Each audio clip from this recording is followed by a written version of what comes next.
जननी जन्म सौख्यानां वर्धनी कुल संपदां पदवी पूर्व पुण्यानां लिख्यते जन्म पत्रिका गजाननं भूतगणादि सेविदं कवित्त जम्बो फलसार पक्षिदं उमासुदं शोक विनाश कारणं नमामि विघ्नेश्वर पादपङ्कजम् आदित्याय च सोमाय मंगलाय बुधाय च गुरु शुक्र शनिभ्यश्च राघवे கேதவே நமஹ.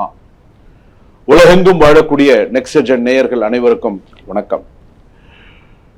என்னுடைய ஆசீர்வாதங்கள். எல்லாரும் எப்படி இருக்கீங்க? நலமா இருப்பீங்கன்னு நம்புறேன். இன்றைய தினம் நாம் பார்க்கக்கூடியது ஆனி மாத ராசி பலன்கள். சூரிய பகவான் ஒரு ராசியிலிருந்து இன்னொரு ராசிக்கு செல்லக்கூடியது. அதாவது சித்திரை, வைகாசி, ஆனி, ஆடி, மேஷம், ரிஷபம், மிதுனம், கடகம். இப்ப மிதுன ராசிக்கு சூரியன் வரக்கூடியது அப்படின்னு சொல்லும் பொழுது ஆனி மாதம். ஸோ அந்த சூரியனை பேஸ் பண்ணி இப்போ இந்த ஆனி மாத ராசி பலன்கள்லாம் எப்படி இருக்கும், மற்ற கிரக அமைப்புகள்லாம் எப்படி இருக்கு. ஸோ இந்த ஆனி மாதத்துல 12 ராசிகளுக்கு என்னென்ன பிளஸ் என்னென்ன மைனஸ் எப்படி இருக்கும், என்ன பண்ணணும் அப்படிங்கிறத நம்ம பார்க்க போறோம். ஆனி மாதம் அப்படின்னு சொன்னாலே ஆனி திருமஞ்சனம், ஆனி மாதம் விசேஷமான மாதம். என்ன வீடு குடி போக மாட்டாங்க. ஆனி மாதம் பங்குனி மாதம்ல வீடு குடி போக மாட்டாங்க. சில இடங்களில் திருமணம் பண்ணுவாங்க, சில இடத்துல பண்ண மாட்டாங்க. விஷயம் தெரிந்தவங்களும் சில பேர் திருமணம் செய்ய மாட்டாங்க. ஆனி ஆடியெல்லாம் கிடையாது, ஆவணி மாதம் தான் அதோட. அப்படி இருக்கக்கூடிய காலகட்டத்தில் இந்த ஆனி மாத ராசி பலன்கள் யார் யாருக்கெல்லாம் நல்ல சிறப்பாக இருக்கு, யார் யாரெல்லாம் எச்சரிக்கையாக இருக்கணும் அது அப்படிங்கிறத நம்ம பார்க்க போகிறோம். ஏன்னா நம்ம வாழறது பார்த்தீங்கன்னா ஒரு கொடிய உலகத்தில் நம்ம வாழ்ந்துட்டு இருக்கோம். கொரோனாவை விட ஒரு கொடிய உலகத்தில் நம்ம வாழ்ந்துட்டு இருக்கோம். உண்டா இல்லையா அப்படிங்கிறது உங்க மனசாட்சிக்கு நல்லா தெரியும். இந்த கொடிய உலகத்துல ஒவ்வொருத்தரும் ஒவ்வொரு டைப், ஒவ்வொருத்தரும் ஒவ்வொரு விஷயம், ஒவ்வொருத்தரும் ஒவ்வொரு இது. இன்னைக்கு நல்லா பேசுவான், நாளைக்கு சரியா பேச மாட்டான், இன்னைக்கு பிரச்சனை பண்ணுவான், நாளைக்கு ஏதாவது ஒரு பிரச்சனை பண்ணுவான். இந்த உலகத்து சில பேருக்கெல்லாம் எப்படி தெரியுமா இருக்கும், எப்படா இந்த உலகத்தை விட்டு நம்ம எல்லா கடமைகள்லாம் முடிச்சுட்டு எப்படா போய் சேருவோம் அப்படிங்கிற அளவுக்கு வெறுத்து போயிருக்காங்க சில பேர்லாம். என்ன அந்த அளவுக்கு ஒரு கொடிய உலகத்துல நம்ம வாழ்ந்துட்டு இருக்கிறது தான் நிதர்சனமான உண்மை. இதுல தான் தெய்வங்களும் இருக்கு, இதுலதான் எல்லா நல்லது கெட்டதும் இருக்கு. இது எல்லாம் சமாளிச்சு போறவன் தான் மனிதன். அதனாலதான் ஆதி காலத்திலிருந்து இன்றைய தொன்று தொட்டு வரையில பஞ்சாங்கம், திதி, வார, நட்சத்திர, யோகஸ்ட கரணம் செய்வ அப்படின்னு சொல்லும்போது அந்த காலத்துல இருந்து இந்த காலம் வரைக்கும் ஒரு பஞ்சாங்கம் பார்த்து ஒரு நடவு பண்றதுல இருந்து, ஒரு பஞ்சாங்கம் பார்த்து ஒவ்வொரு விஷயங்கள் செய்யறதுல இருந்து எல்லாமே பண்ணிட்டு இருந்தாங்க.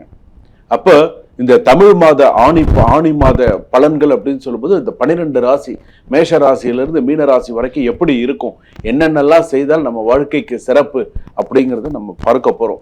என்னென்னலாம் பிளஸ் மைனஸ்ங்கிறத நம்ம பார்க்க போறோம். வாங்க வீடியோக்குள்ள போவோம், கடைசி வரைக்கும் ஸ்கிப் பண்ணாம பாருங்க. விருச்சிக ராசி நேயர்களை, விசாக நட்சத்திரம் விருச்சிக ராசி, அனுஷ நட்சத்திரம் விருச்சிக ராசி, கேட்டை நட்சத்திரம் விருச்சிக ராசி.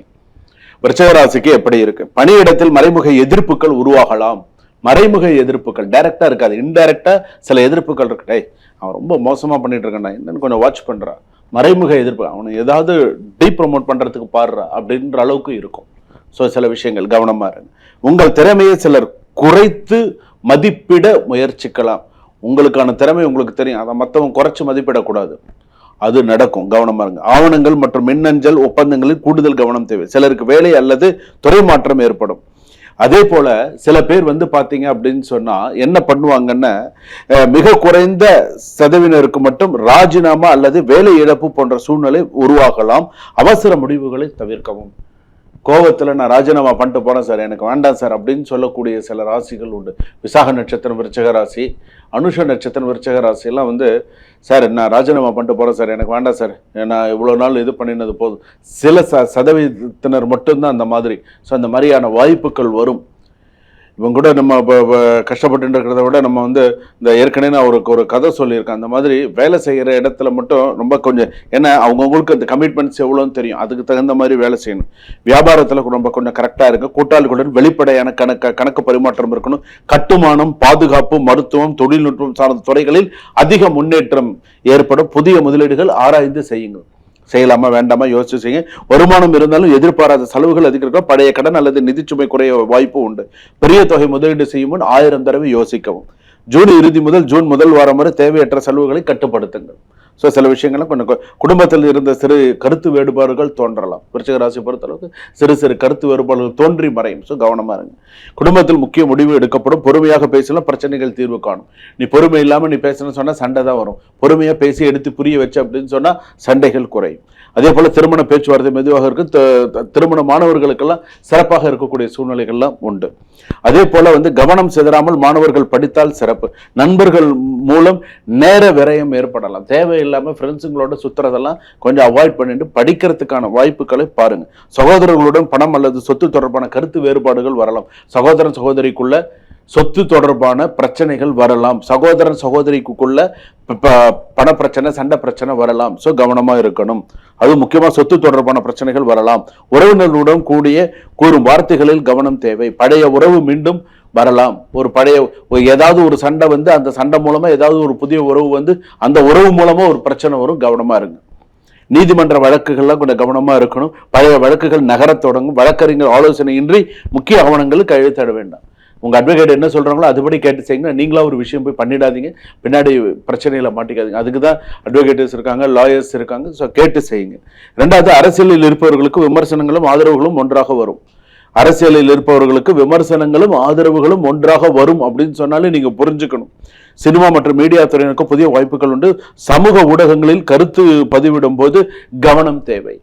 நீங்க ஒரு கருத்து ஒரு சமூக வலைதளத்தில் நீங்க பதிவு பண்றீங்கன்னு சொன்னா இதை பதிவு பண்ணலாமா வேண்டாமான்னு யோசிச்சு பண்ணுங்க. அவசரப்பட்டு பண்ணி பின்னாடி கழுவி ஊத்துவான். அதுக்கு அடுத்ததா பாத்தீங்க அப்படின்னு சொன்னா வெளிநாட்டில் இருப்பவர்களுக்கெல்லாம் நல்ல சிறப்பா இருக்கும். விசா ஒப்பந்தம், குடியேற ஆவணங்கள் கவனம் தேவை. ரத்த அழுத்தம், மன அழுத்தம், தூக்கமின்மை போன்றவற்றில் இருக்கும். அதிக கோபம் மற்றும் கவலை உடல் நலத்தை பாதிக்கலாம். விருச்சிக ராசி பொறுத்தளவுக்கு கவனம் பண்ணுங்க. கேட்ட நட்சத்திரம் விருச்சிக ராசி வேலை கிடைக்குங்க. கண்டிப்பா வேலை கிடைக்கும். கேட்ட நட்சத்திரம் விருச்சிக ராசி நீங்க ஏதாவது முயற்சி எடுக்கிறீங்களா, கண்டிப்பா ஏதாவது ஒரு வேலை கண்டிப்பா அதுக்குண்டான விஷயங்கள் உங்களுக்கு வரும். இன்னும் உங்களை நீங்க நிறைய ஃபோக்கஸ் பண்ணணும். இந்த ஃபோக்கஸ்லாம் பத்தாது. நடைபயிற்சி மற்றும் தியானம் நல்ல பலனை தரும். ஜூன் 19, 3 ஜூலை, 13 ஜூலை இந்த நாள்ல கவனமா இருங்க. இரண்டாவது, இந்த நாட்களில் பண பரிவர்த்தனை கவனம் தேவை. சட்ட ஆலோசனை விஷயங்களில் கவனம் தேவை. குடும்ப விவாதங்கள் பெரிதாக்க வேண்டாம். சின்ன சின்ன விஷயத்தை பெருசாக்கி சண்டை போட்டு பிரச்சனையை கொண்டு போக வேண்டாம். ஸோ கொஞ்சம் கவனமா இருங்க. செவ்வாய்க்கிழமையில அல்லது சனிக்கிழமையில, செவ்வாய்க்கிழமை அன்னைக்கு முருகப்பெருமானுக்கும், சனிக்கிழமை அன்னைக்கு கால பைரவருக்கும் தீபமேற்றி வழிபாடு செய்து வர விருச்சிக ராசிக்கு கெடு பலன்கள் குறைந்து சுப பலன்கள் அதிகரிக்கும். சுபம்.